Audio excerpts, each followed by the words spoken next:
Do use to compose any independent songs అట్లా ఏమన్నా ఉన్నాయా? చేస్తూ ఉండేవాడిని ఒకప్పుడు. చేసారా? సాంగ్స్ లాంచ్ అయ్యాయి కూడా ముందు చాలా లాంగ్ బ్యాక్ 2009, 2010 ఆ టైంలో. ఓకే. ఎన్ని చేస్తుంటారు మొత్తం? అరౌండ్ ఒక 3-4 చేశాను. తర్వాత నేను షార్ట్ ఫిల్మ్స్ కూడా చేశాను కొన్ని కపుల్ ఆఫ్ షార్ట్ ఫిల్మ్స్ కూడా. ఆనిఫిలో అని వివేక్ ఆత్రేయ డైరెక్టర్ వివేక్ ఆత్రేయ ఉన్నారు. అతను నేను కలిపి అతనితో కొలాబరేట్ ఒక మూవీ, ఒక షార్ట్ ఫిల్మ్ చేశాను.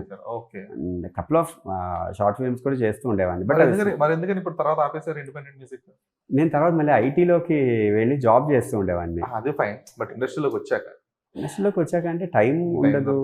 అట్ ది సేమ్ టైం ఇంకొకటి ఏంటంటే, నాకు స్పెసిఫిక్గా షార్ట్ ఫిల్మే చేయాలి లేకపోతే ఇండిపెండెంట్ సాంగ్ చేయాలని కాకుండా, నాకు నేను ఏమన్నా ఒక వర్క్ చేసుకుంటే దానికి నాకు నేనే ఒక ఎక్స్పీరియన్స్గా నాకు పాజిటివ్గా వచ్చింది. ఇది ఏమన్నా కొంచెం ఒక ఫ్యూచరిస్టిక్ ఆరాలో ట్రై చేశానా, నెక్స్ట్ రాబోతున్న కొన్ని సబ్ జానర్స్ ఉంటాయి మ్యూజిక్లో, ఆ సబ్ జానర్స్ నేను ఎక్స్ప్లోర్ చేస్తున్నప్పుడు నాకు నేను ఎగ్జైట్ అవుతూ ఉంచడం తప్ప, బట్ అది మూవీ ద్వారానే ఏదో రకంగా బయటికి రావాలి. దానికి visual should be one of the main attributes. ఎప్పుడైనా మనం ఏం చేసిన కంటెంట్ అవి ఏం చేయాలన్నా ఫన్ బేస్డ్.